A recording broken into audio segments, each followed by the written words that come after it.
قرآن مجید نے معراج پاک کے سفر کو انتہائی خوبصورت لفظوں کے ساتھ بیان فرمایا سبحان، پاک ہے وہ ذات۔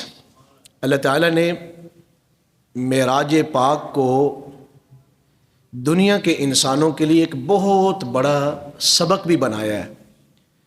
وہ لوگ جو عقیدے کے لحاظ سے بھٹکے ہوئے ہیں، اگر وہ صحیح معنوں میں معراج پاک کے سفر کو سمجھ لیں تو وہ صحیح راستے پہ آ سکتے ہیں۔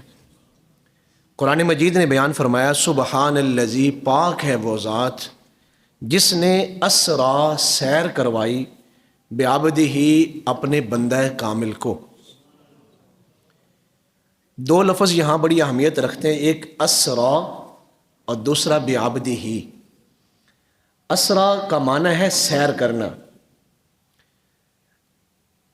جتنا لمبا سفر ہوتا ہے، منزل جتنی لمبی ہو اس کے لیے وقت بھی اتنا ہی زیادہ لگتا ہے۔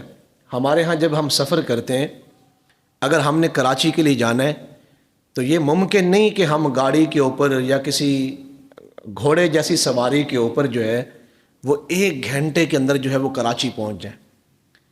منزل جتنی طویل ہوگی سفر کا وقت بھی اتنا طویل ہوگا۔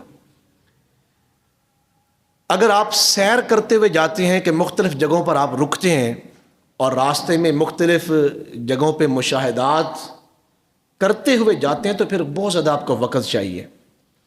اب اللہ تعالیٰ نے فرمایا کہ ہم نے اپنے محبوب کو سفر نہیں کروایا، اسرا کیا کروائی ہے؟ سیر کروائی ہے۔ کہاں کی؟ لیلم من المسجد الحرام الی المسجد الاقصی، مسجد اقصی، مسجد حرام سے مسجد اقصی کی طرف، لیلن، تھوڑے سے حصے کے اندر۔ کتنا تھوڑا سا وقت کہ پانی چل رہا ہے، واپسی تشریف لائے تو چل رہا تھا، جس بستر پر آرام فرما رہے تھے وہ بستر ویسے ہی گرم تھا، اور گھر کے دروازے کی کنڈی جو ہے جب دروازہ کھولا تو اس کی کنڈی اس وقت ہل رہی تھی، تو واپسی تشریف لائے تو کنڈی ہل رہی تھی۔ منزل کتنی طویل ہے کہ یہاں مسجد حرام سے مسجد اقصی، مکہ مکرمہ سے فلسطین تشریف لے گئے، راستے میں کئی جگہوں پر رکے ہیں۔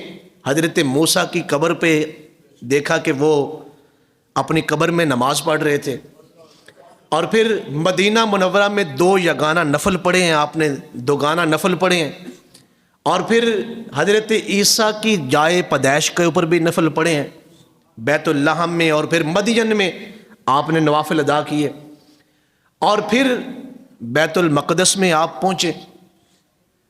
پھر مسجد اقصی سے 7 آسمان ہیں، ایک آسمان اور دوسرے آسمان کے درمیان جو مسافت ہے وہ 500 سال کی مسافت کا سفر ہے۔ تو 7 آسمان ہیں، کتنی مسافت ہو گئی۔ پھر آگے سدرۃ المنتہا ہے، پھر سدرۃ المنتہا سے اوپر عرش معلی ہے، اور پھر عرش معلی سے اوپر لامکان کی وسعتیں ہیں، قاب قوسین کی خلوتیں ہیں۔ یہ حضور عبور کر کے آ رہے ہیں، کتنے وقت میں؟ لیلن، رات کے تھوڑے سے وقت میں۔ یہ حضور کی عظمت ہے۔ اور کیسے سفر نہیں کیا، جہاں جب انسان سفر کر رہا ہوتا ہے تو اس کا جو مین مقصد ہوتا ہے وہ منزل پہ پہنچنا ہوتا ہے، تو وہ راستے میں جگہوں پر رکتا نہیں۔ میرے اور آپ کے آقا و مولا صلی اللہ علیہ وسلم راستے میں مختلف جگہوں پر رک کر گئے ہیں، پھر مسجد اقصی میں نماز پڑھائی ہے، تمام نبیوں کی تقریریں بھی ہیں، بیان بھی تمام انبیاء نے کیا ہے، اور پھر اس کے بعد حضور نے خود بھی بیان فرمایا ہے، پھر اس کے بعد آگے کا سفر کیا ہے۔ تو کتنی دیر میں؟ لیلن، بالکل رات کے تھوڑے سے حصے میں۔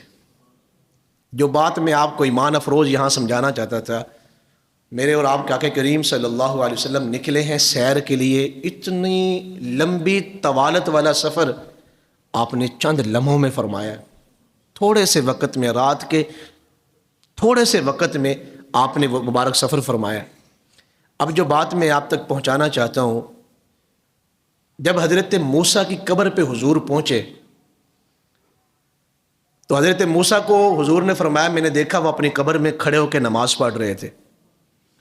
جب حضور تشریف لائے ہیں نا مسجد اقصی میں، تو حضرت موسیٰ وہاں حضور سے پہلے پہنچے ہوئے تھے، اب مفسرین نے فرمایا کہ حضرت موسیٰ حضور سے پہلے کیسے پہنچ گئے؟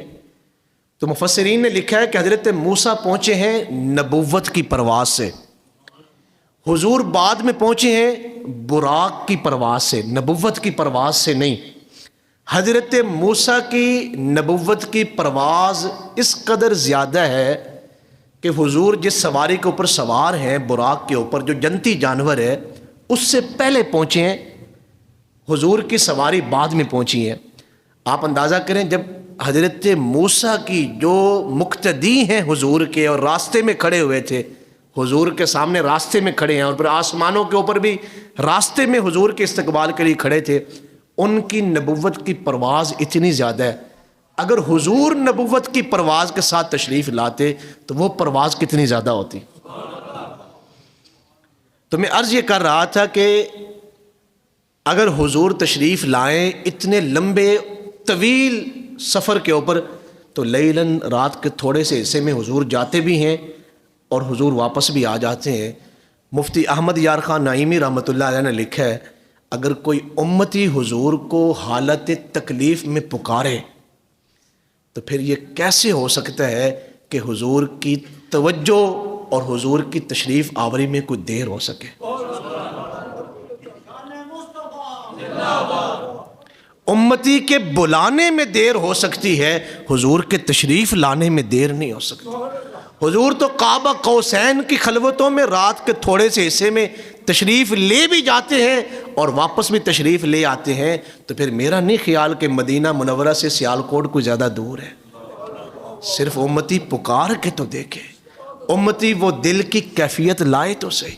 کتنے ہماری تاریخ میں ایسے اولیاء کرام ہیں جن کو جاگتے ہوئے کتنی مرتبہ حضور کا دیدار نصیب ہو گئے۔